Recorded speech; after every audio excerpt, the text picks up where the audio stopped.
Hi, we're sisters, Amy and Nancy Harrington, the founders of the Passionistas Project. We've created an inclusive sisterhood where passion driven women come to get support, find their purpose, and feel empowered to transform their lives and change the world. On every episode, we discuss the unique ways in which each woman is following her passions, talk about how she defines success, and explore her path to breaking down the barriers that women too often face. Today, we're talking with Kathy Barron, the founder and editor in chief of Women Who Podcast magazine. Her mission is to celebrate women independent podcasters from all over the globe by acknowledging their hard work and sharing their stories. Women Who Podcast magazine strives to be a forum for fans and hosts to reach out to one another for support, collaboration, and inspiration. If you're joining us live here today, please feel free to drop any comments or questions for our guest in the chat, and we'll do our best to get them answered. Now, please welcome Kathy Barron. Thank you. That was awesome. I might take some of that copy and use it for my own good. Feel free. It's great to see both of you. Thanks for this opportunity. Oh, we love having you here. You've been such a great part of our sisterhood. We're so thrilled to share more of your story with everyone. So, tell us first, what are you most passionate about? I think it's just bringing others together, like collaborating and networking and just bringing other women together and just supporting them. If you asked me 10 years ago if I would be in this situation, I would be like, what are you talking about? So I think it's great as far as how things have evolved in my life to come to this moment. And it's just very, empowering and inspirational to be able to work with other women, support them, collaborate, and just be aligned with so many. It's like you don't really realize how many, like the podcast community is just amazing. And you don't really realize that until you're in it and you're meeting people that you wouldn't normally meet in any other circumstance. So, like, that's just a magical thing. Yeah, we totally agree. We've met so many amazing women, especially in the world of podcasting. So let's take a step back. So you said you would never have imagined 10 years ago this is what you would be doing. So what was your childhood like, and what were the dreams you had when you were growing up? I think growing up, it's like, I grew up in the 70s and 80s. And, when I remember I was I lived in New York. So we had a basement that was furnished, and, there was this blackboard on the wall. And I remember going down there by myself and teaching my little students and, drawing on the blackboard and just doing that. And I guess maybe I wanted to be a teacher. I don't know. Maybe I wanted to be a secretary, because that's what women's roles were supposed to be. Um, but I think as I got older, I didn't go to a 4-year school. I went to a 2-year business college that's now defunct because my dad's like, well, either you can go into the military or you can pay for your college. I'm like, I'll pay for my college. Thank you very much. Um, and then that was in 87 when I graduated, and I came out to California like 2 months, a month later, because I had siblings out here and I grew up in a small town. So I knew I didn't want to go back to the small town because of I want to just expand and grow. I didn't want to go back to the small town because I just knew there weren't that many opportunities. So moving out to the Bay Area was huge. And so that's kind of when I started to find out who I was, and creativity kind of showed its head with photography and then videography. So I think as a progression, my dad was also in TV and radio. So I think it's somewhat in my DNA that this is where I am. And he passed away over, I think it's 2005. So it'll be 20 years. So, he didn't see any of my podcast stuff. So, it's kind of cool to be able to kind of be in his footsteps, kind of doing what he did. That's amazing. Yes. And first of all, I have to say, anyone who played school as a kid is our people, like, because we did that too. That's Um, awesome. And we yeah, would have gotten along really well because we played the students. So we Oh, would, you did. Okay, that would have been a good collaboration. yeah, yeah. So tell us a little bit more about your work as a videographer and photographer. What did you do around that stuff? Well, in the Bay Area, there's a lot of migrant farm workers, and my parents lived in Santa Maria. So driving down 101, you see all the agricultural fields. And, every time I would drive down, I would see people in the fields, but I couldn't see their faces because they were obviously covered up to protect themselves from the elements, the sun. And it was just very intriguing to me. It's like, who are these people? Like, I know they're working really hard and, under these conditions. And so I, in Half Moon Bay, there's a huge migrant community, and I connected to some. And I actually went over and took some black and white because I wanted to do like this black and white photo essay of this migrant community to kind of give them some awareness and exposure and, bring awareness to their community. And as I was thinking about it, and then in the meantime, I moved to Portland. I was like, the photos aren't really doing them justice. Like they need a voice. And so I was like, okay, well then I need to go to art school and learn video production if I'm going to do this. So then I moved to Seattle, went to Seattle Art Institute, and that was just amazing. It was a great experience. I met a lot of people. Just being, as you probably can relate, being with a group of people that are creatives, it's like your mind just explodes like every day, and you just can't believe how creative you are until you're around others that are creative. So it was a great experience. And so my idea was to do a documentary called Faces in the Fields and follow a migrant family. It never happened. It's still, in the back of my mind that I would love to, do something like that. But that's kind of how I got into videography, was because of that idea. And, documentaries were my portfolio for school because I love listening to other people's stories and just hearing about their life experiences. And so my portfolio is just a bunch of little short documentaries. And then I ended up working for a production company after I graduated, and we did a documentary on the Pike Place Market and the families that basically grow up there, generation after generation. So that was really cool to be part of that project. And just being able to be your creative self, it's so freeing, and it's just an amazing feeling.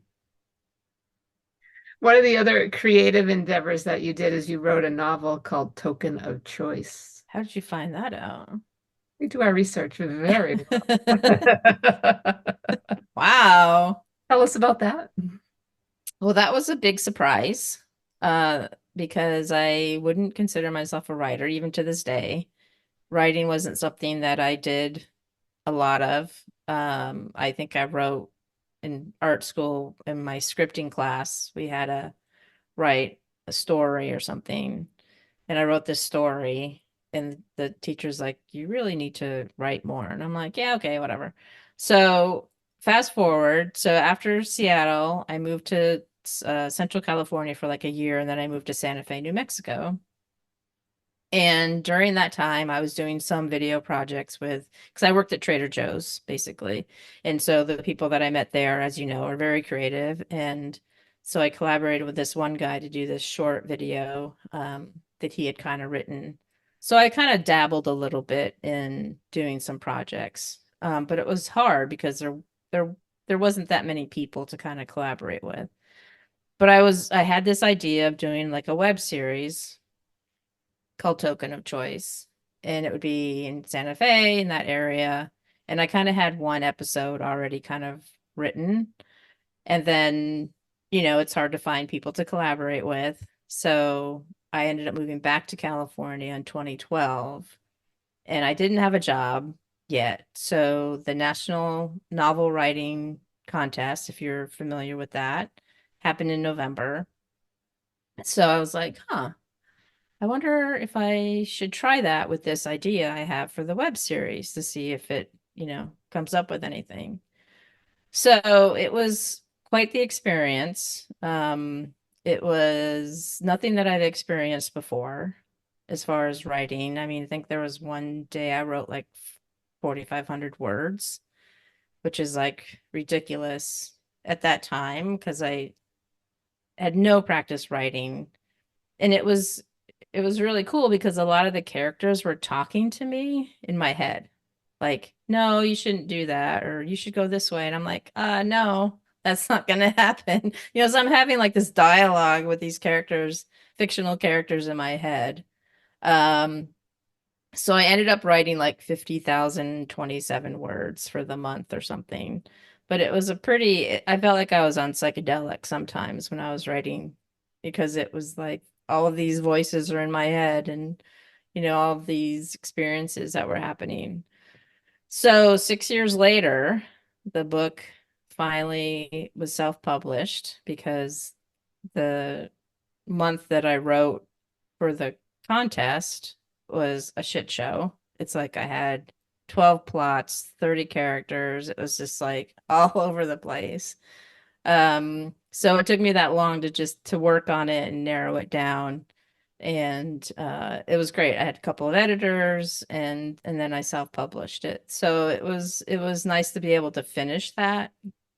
And I promised myself, because I have a tendency, I don't know if you guys do this, but it's like you're doing a project and then, oh, look, there's another project over here I can do, or another one over here. And it's like I have to like consciously be like, no, you're going to finish this project first, and then you can move on.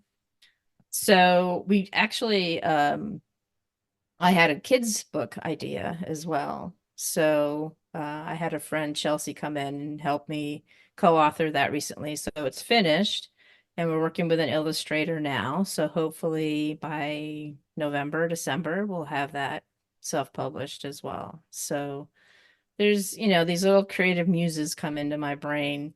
And, if I don't pay attention to them, they will constantly poke at me to make sure that I'm still aware that they're there. Yeah. Oh, that's excellent. I love that story. And yes, we have all those crazy ideas and chasing shiny objects all the time. Yes. So if for people who are listening, do you have any tips for someone who's interested in self-publishing?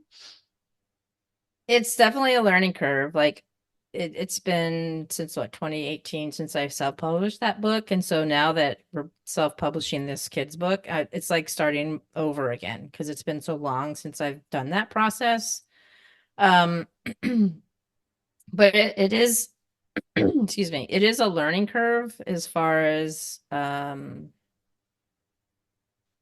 what company, Amazon apparently has. I went with Ingram Spark, so apparently Amazon is like the way to go and it's pretty easy. So I've never worked with Amazon in that capacity, but I just go at your own pace. Like, yes, you finished your book, you're excited, you want to get it out into the world, but you also want to make sure that you format it properly, that it goes through, because you want to do it right the first time with something like that.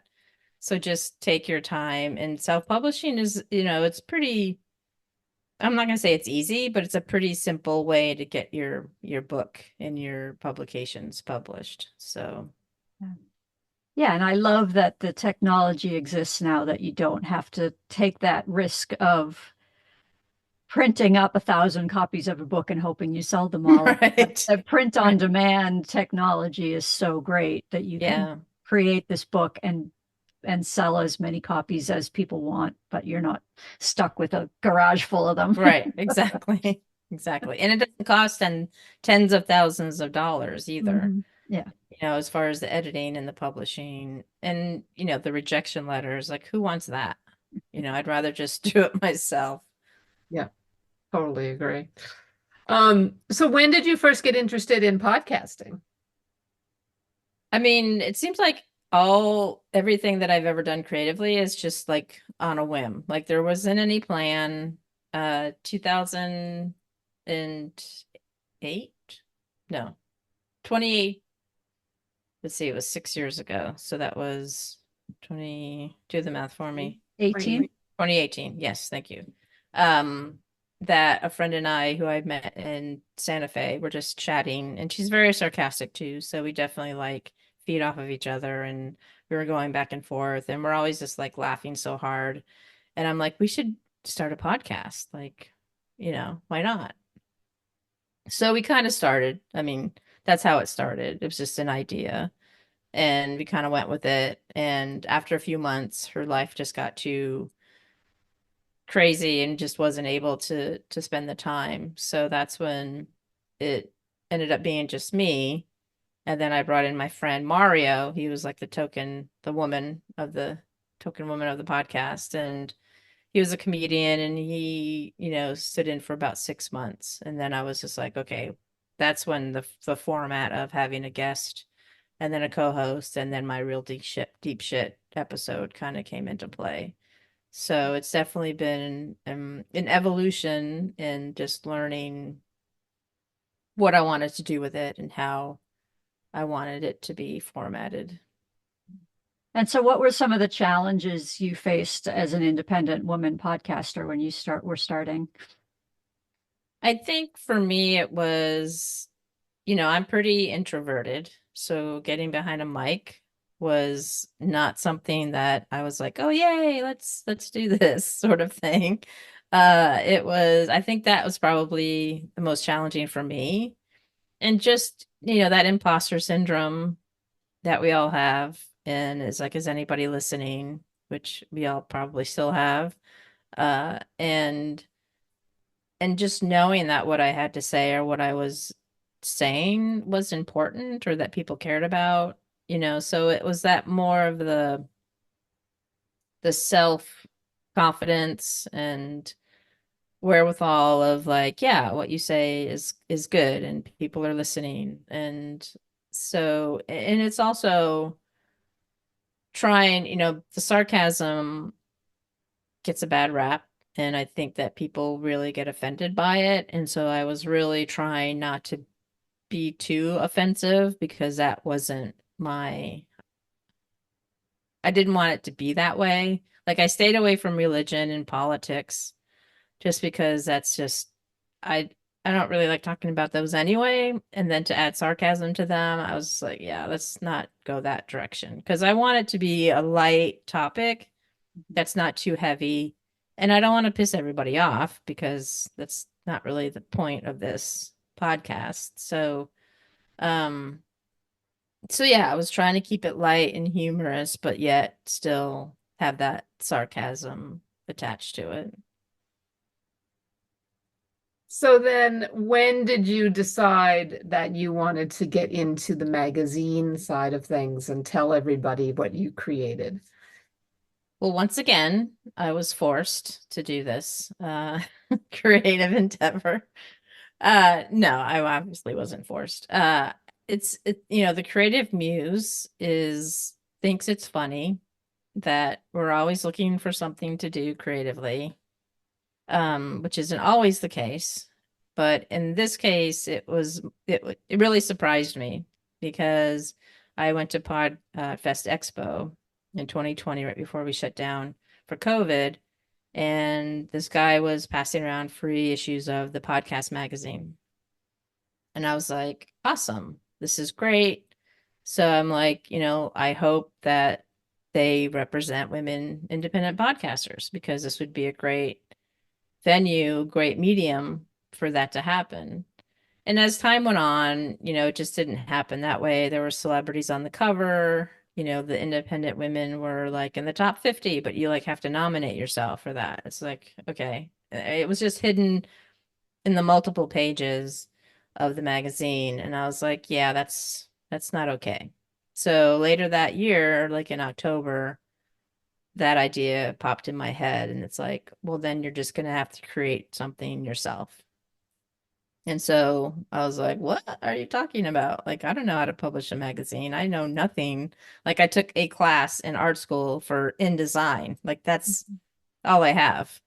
So I contacted my friend Sandy in Australia, who just started publishing a magazine, print magazine herself. And I'm just like, okay, I kind of talked to her about it, and she's like, yeah, you definitely need to do this. And I'm like, that's not quite the answer I was looking for, but okay, we'll roll with it.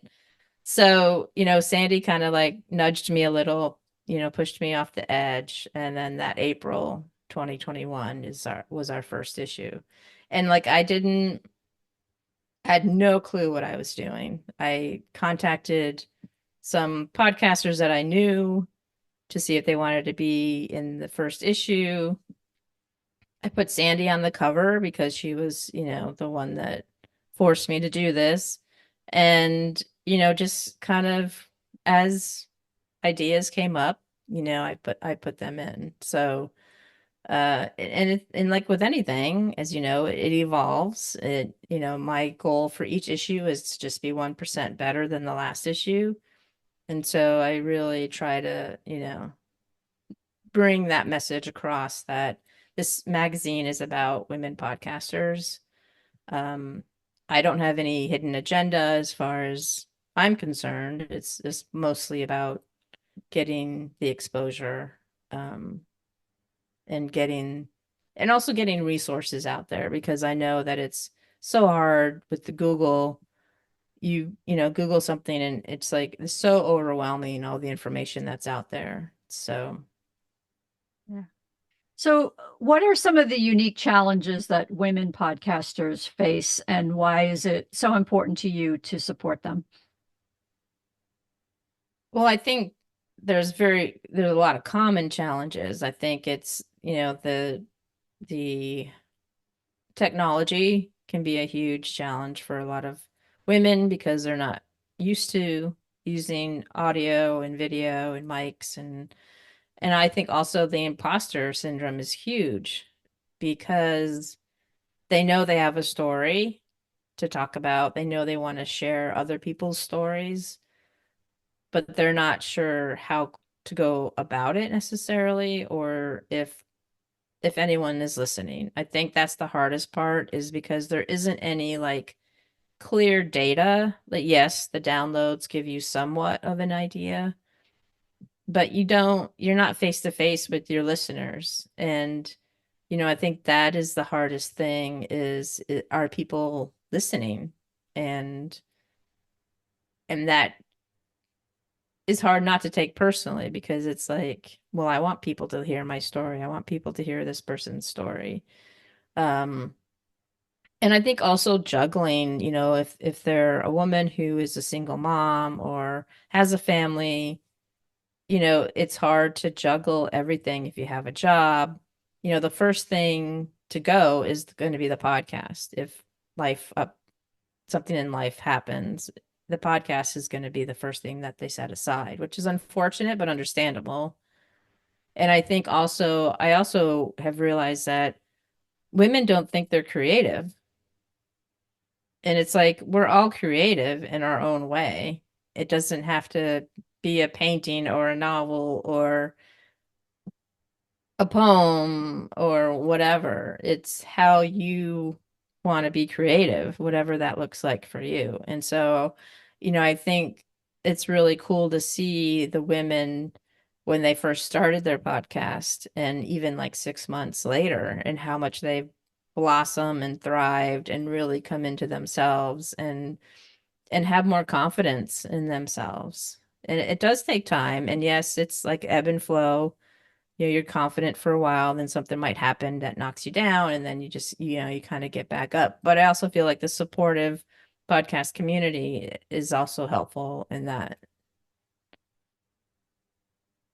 Yeah, absolutely. I think it totally changed our lives starting it, and we didn't expect it. We did the same thing. It was just like, oh, okay, we have this idea. Let's do a podcast. And Yeah. we didn't know about you, so we did the Googling. And well, you didn't exist at that time. Right. But we did the Googling and had a lot of, trial and error in getting started. And we know a lot of people don't last for a long time. I mean, we're 160 something episodes in now. Yeah, right. And it's hard work. I think people think, they'll get in a groove and it'll be easy, but you really have to be dedicated. So the Yeah. women who are in your magazine that you're spotlighting, it's really great that you're doing that and giving them some wind beneath their wings because they're not getting the attention anywhere else. So Yeah. your work is really important and Well, we thank you. do it. Thank Um, you. so the Yeah. magazine comes, oh, sorry, go ahead.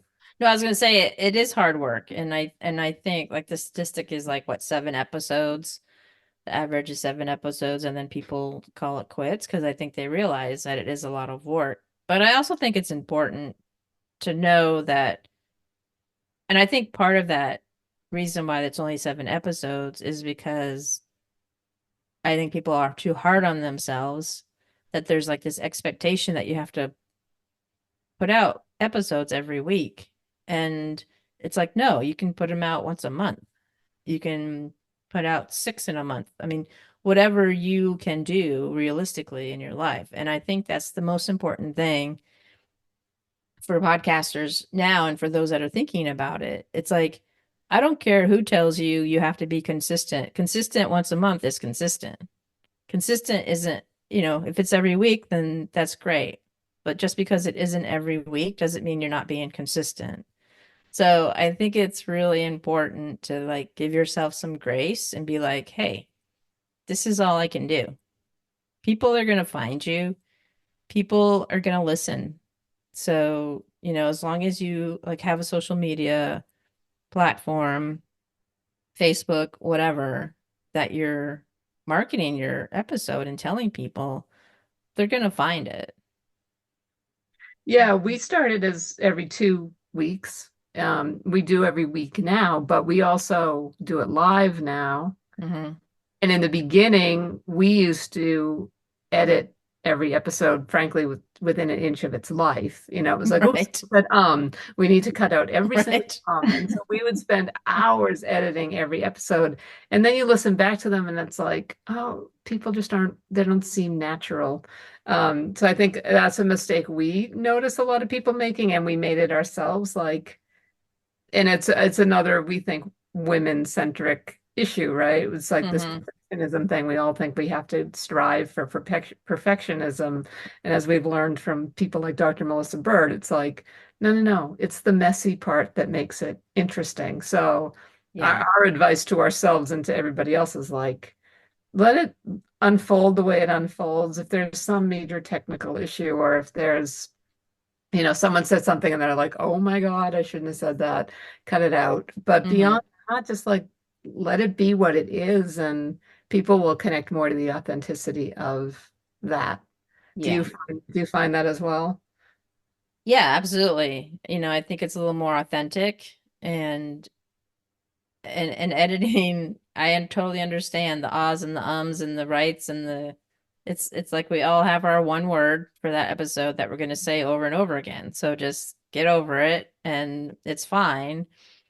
And I think that people that are saying that you have to edit to the nth degree are those people that either do this as a business, have a team behind them, so they don't have to worry about it because, they got somebody else to do it for them. And so, yeah, if you're the one doing everything, you can only do so much. We're not robots. So you have to like pick your battles, pick what you want to work on, and, go from there.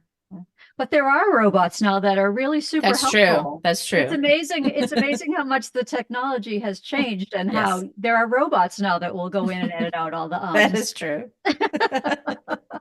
You do have a point there.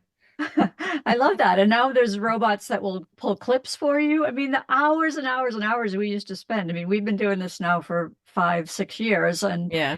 it was all manual back then. Like there was no automatic anything. And so now to like be able to upload your whole episode into a platform and then it spits out 20 clips for you, it's like, whoa, that's amazing.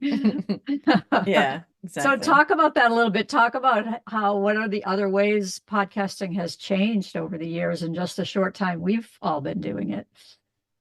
Well, yeah, like you said, technology is one thing. I think social media has been a huge, huge thing. And I mean, that's a full-time job in itself.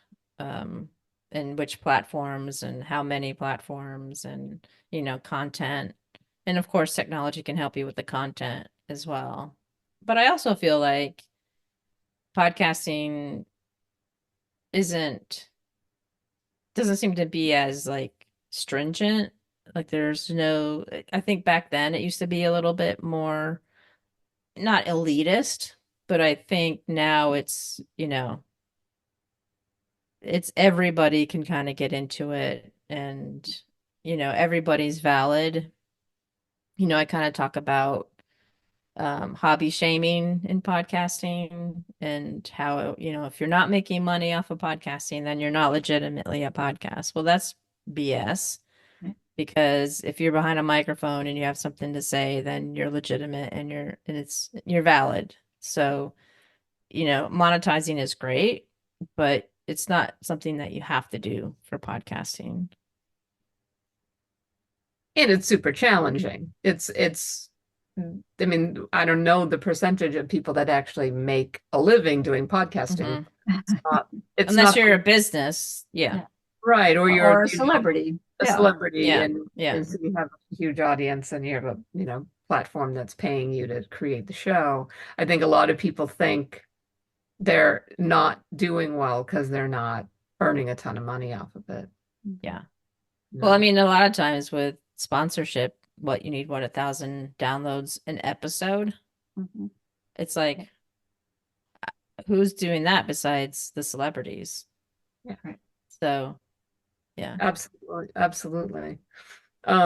So let's go back to the magazine for a sec. So it's a quarterly magazine, Digital, yes. digital magazine. Who works with you on this? Do you do everything yourself? Do you have a team around you? So I do have a few writers that do like the interviews for the podcasters, and I've had a couple, Chelsea and Becca, who have been with me for a couple of years now. But yeah, I do interviews as well. So whatever they can't do, I pick up the slack. So I could be doing like 4 interviews an issue or more, which is quite a lot.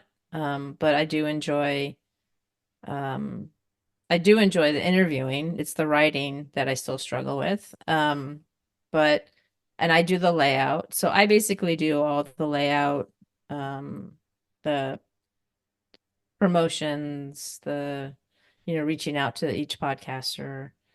And so I basically do all of that. Yeah. It's fun. I enjoy it. I enjoy reaching out to the podcasters and because they're just so excited, it's like I'm just this little magazine. It's not too much to get excited about, really, but I do understand why they're excited. And, talking to them about their story of how they got podcasting and their backstory and just learning about them is just really rewarding for me. And then, trying to translate that into a written article, it's hard. It's difficult for me because I want to do right by them. I don't want to state what they say. And so that for me, I take it very serious and it's a huge responsibility. Because we aren't able to like show them the article and be like, hey, does this sound okay? I mean, we just don't have the time to do that. And I don't know if Rolling Stone knows that either. If you do Rolling Stone, let me know. So there's a lot to it for sure. But it's just, I just really enjoy, I see it as a business. I see it as, doing a service for others. It is. It's a really great service. And it is, it's really fun for a podcaster to have someone reach out and say, hey, we want to tell people about you. It's just that does not happen very often. Yes, Well, yes. yeah. And not that you don't have to, I mean, they can fill out the get featured form, Mhm. but it's like you don't have to nominate yourself. Somebody else doesn't have to nominate you. It's just like if you want to be featured, just let me know. We can talk about it and, we'll make it happen. Right. Right. So what do you hope people who are reading the magazine take away from it? As far as the interviews, I really want people who either are in podcasting or just wanting to start podcasting that they're not alone in their struggles, in the challenges that they're having, that we've all been through it and we all still kind of go through it. And just to like read other people's stories, it's really cool to see how they started. And there's just so many, the thread between podcasters is just so similar, even though they may come from a different background or culture or language. It's all, we're all very similar as far as why we started the podcast, the challenges that we have, the rewards of podcasting. So I just want people to know that they're not alone, that there are people out there to support them in their journey of podcasting, but also like the resource articles, the topic articles about hobby shaming or, challenges, how to overcome podcast challenges or, sales funnels or, just to be able to get that conversation started and, get people to think about, oh yeah, sales funnels. I never even thought about that. And so, maybe it works out, maybe it doesn't, but at least they know about it and they can look into it if it's something that they're interested in. What are some of those common challenges and what are your tips for overcoming challenges that might be helpful to women? I think it's the expectation that I think we put on ourselves is I think the biggest challenge. And to overcome those is to seek out other podcasters and hear about their story and how they may have overcome the same challenge. And just to get ideas that are, because sometimes when we're in it, we don't really think, we can't see really the big picture. But if you, ask another podcaster who may have gone through it, then you can kind of get those ideas and see the bigger picture. And, it all ends up being okay anyway. So, it's just how the podcast evolves and where you want it to go. I mean, that's totally up to you. It's your show. You can do it however you want to. And it's great to get ideas from other podcasters. So because they've already walked that path and to, make it a little easier for someone that's just starting. Um, can you think of maybe one or two of the like most interesting or unusual or creative podcasts that you featured in the magazine? Ooh, that's a good question. I think most recently, because that's about as far as my memory can go sometimes. In the July issue, the cover was Karen Velez with Just Grow Something. And her story was pretty cool because she's ex-military. She had some medical stuff going on. And she lived in like this little apartment duplex and decided to grow some tomatoes or something. So that's kind of how it started for her. And now she has like a 40-acre farm with her and her husband, and her kids are all gone. But she's also an endurance runner. And she started running because of the health issues that she was having, around her before she left the military. And just to hear people's story and just what they go through, how they overcome those challenges in their life and how they're just thriving. And and now she's like on the backside of her farm, like they're trying to downsize, and so because they're like looking towards retirement and it's hard to go on vacation when you have a huge farm to, maintain. And she does farmers markets on the weekends. And so sometimes people will come up to her and be like, "Oh yeah, I listened to your podcast." Or on the reverse side, they'll learn about her podcast at the farmers market. And so being able to network that way is pretty cool because people will show her their gardens and what it looks like. And, they tried something that she recommended and it totally worked. And, that kind of interaction is really cool, I think. Well, we should introduce her to Billy Best, who's in the sisterhood, who also had a farm and her husband passed away and she had to retire the farm and Mhm. gone through that entire journey. So if she ever wants to talk to somebody who's been there, Definitely. Yeah. that's a good connection to make. Yeah, I always think it's amazing with podcasts, like what someone has to be so passionate about the topic to take the time to go through all this to start a show.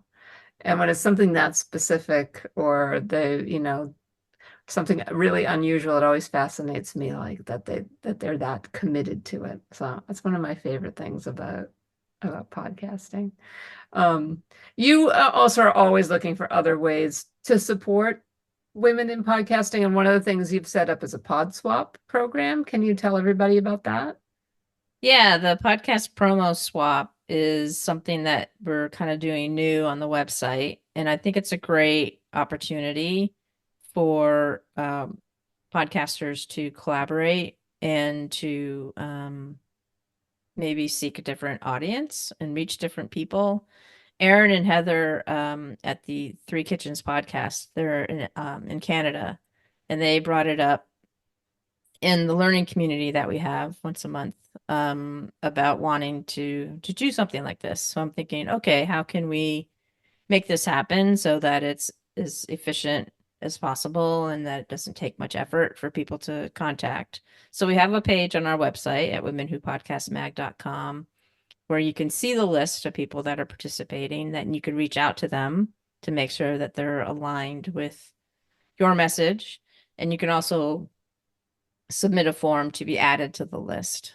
So it's really cool to be able, and I know that Heather and Aaron have been using that and they've been swapping promos. And I know a couple other podcasters that have done it too. So I know that it's working, which is great to see because it's always cool to see something that you've, created or helped create kind of being used. So it's a real cool way to help each other out. And it's a quick, like 30-second, either you can send them the audio or you can have them read, a 30-second spot or something in one of their episodes. So it's a great way to reach listeners that may not know about you. And it's, free. So you can't beat that. Yeah. That's amazing. That's a really, really great thing that people should take advantage of. So what podcasts are you currently listening to? So I feel guilty by saying this, but I'm not much of a podcast listener. But I do listen to the podcasters that we interview because that I am interested in what they have to say. A couple of them is the Gay Podcast for Everyone. And there's another one, it's called Gay Stuff Podcast. I think they're in London or something. But I also listen to like Three Kitchens because I'm not much of a cook, so it's kind of cool to hear how they make all these wonderful things. But it's hard for me to listen like audiobooks. It's hard for me to do audiobooks because my mind just wanders. So, and I normally listen to podcasts when I'm driving. So, which isn't much these days because I work from home mostly. But, I try to like be like, okay, Kath, just listen to a podcast and, see where it goes. Because it's cool to hear how other podcasts are doing their show. So I'm learning from them as well. So Yeah, I like to listen when I cook. It's a good, it makes everything go really fast. do you guys do the YouTube podcast or you do more audio? Of our show. for as far as listening? Oh, as far as listening, I usually do audio. Yeah. Every once in a while, now that people are like, oh, well, if you're watching on video, you can see the, Right. the bruise from the baseball that hit him in his shoulder. It's like, oh, Right. go scroll through the video. So Yeah. I really try not to, because I'm the same as you. I listen in the car Yeah. when I'm cooking. It's kind Um, of like going from film to digital, right? It's hard for me to be like going from audio to video when the podcast was meant to be audio. I mean, I understand why people are gravitating towards the video, but it's going to take me another 10 years probably to accept it. So, yeah, to me, it's a completely different thing. Like we position our video version as Passionistas TV, mhm, and it's our TV talk show, and we have the podcast, and it's the same content, but it's like, mhm. yeah, I barely watch TV. I listen to TV because Mm. I'm usually doing five other things. I'm constantly like rewinding, like, wait, there must have been a facial expression I missed, because I'm totally missed a plot point here, especially on like a Game of Thrones kind of show. Mhm. Everybody's constantly like looking at someone, and it's like, if you miss that look, then six episodes later, you're like, what You're right. happened? So for me, like the idea, like the joy of podcasting is I can be doing other things and not Mhm. worry about what it looks like. And statistics say that people are usually doing other things when they listen. So, Yeah. I mean, a lot of how, podcasts are big time commitments. yeah. Yeah. So you got to be doing something. The Right. dishes, Yeah. vacuuming, Driving. I like the driving thing. driving. Yeah. Walking. When I go for a walk, sometimes I'll listen to a podcast. Yeah. Do you guys have a favorite that you listen to? I mean, I hate to say, I wish it was a women's independent podcast, and I am embarrassed that it's not, but I love family trips with the Myers brothers. Oh, okay. I just love, it's a brother, it's the brothers, so I like Hmm. that. It's like Yeah. a sister thing. Um, and they get people to just talk about, they do the celebrity thing a bit, but then Josh, who's Seth Meyers' brother, who's also in entertainment, but is always like, okay, enough with the Saturday Night Live story. Like, Right. where did you take car trips when you were five, or did so they really do talk about people's experiences Hmm. vacationing with their family growing up, which are huge memories for us as kids. So I get really excited when there's a new episode. Yeah. I actually am a lot like you, and I really don't listen to a lot of podcasts. When I was sick, Amy gave me a list of podcasts to listen to, and I did listen to a bunch of them. Hmm. But I find if I have time to listen to a podcast, I do try to listen to a podcast from someone in the sisterhood. And we Hmm. do have a whole bunch of podcasts in our sisterhood. So there's always something new and different to hear and learn. And so Yeah. Yeah. that's, Yeah, yeah. I love Dr. Melissa Bird's podcast. It's Mhm. very calming and Yeah. beautiful. I love Natalie Kime has a podcast where she it's called Nickels and Dimes, and she's a finance person, but she's a finance Mm. person with a heart. And so she actually talks about money things in a way that's not scary. Mhm. Um, so that's a really good one. Kari Hurd has an awesome podcast called Fuck Fine. Right. That's Really right. good. She gets Yeah. into really good conversations. Yeah. Lauren Best, yeah, Julie DeLuca Collins has a great Hmm. in Hmm. you, so pumps you up. And there are so many. We have Yeah. a new Power Passionista, Melanie Childers, who has a great podcast that we just added to our network. So Nancy is right. There are lots of amazing Yeah. Passionista podcasts, and your podcast we love, which is in our network. So Mhm. we're lucky. Very Yeah. lucky. Yeah. There's a lot out there, and there's a lot out depending on your mood. You can Mhm. find anything based on what your mood is. Yeah. So, Yeah. The other Absolutely. one that's very timely is Chris Graves' Blissful Spinster podcast, which in light of all of the childless cat Childless cat women ladies. talk going right. on. is really great. And she's got awesome t-shirts that go along with it. So highly recommend. Chris is I'll awesome. check that out. Yeah. Yeah, she's great. It's in the podcast network and she does interviews and she's just an awesome, awesome, really good conversations. Yeah.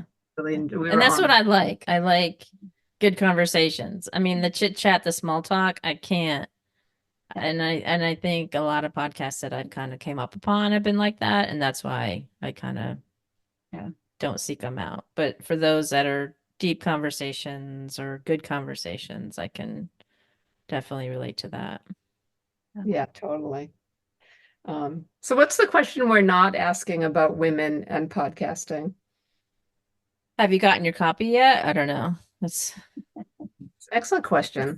Where can people get their copy? so womenwhopodcastmag.com. You can either get a single issue for $5.99 or a subscription, which is 4 issues for $20, which is a pretty good deal. And it does come out. The next issue is in October.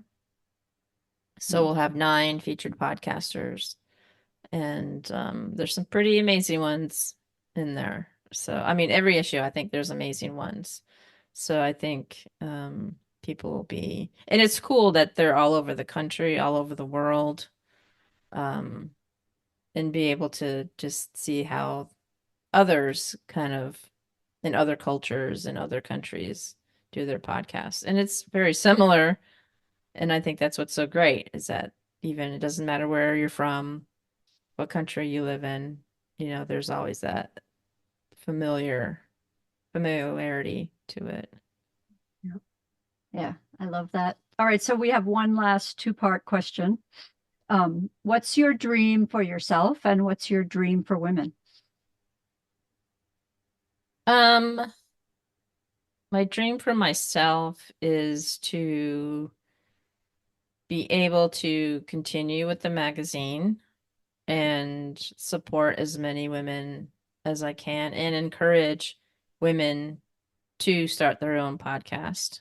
And for women, I think it's that we don't wait to be invited to the table.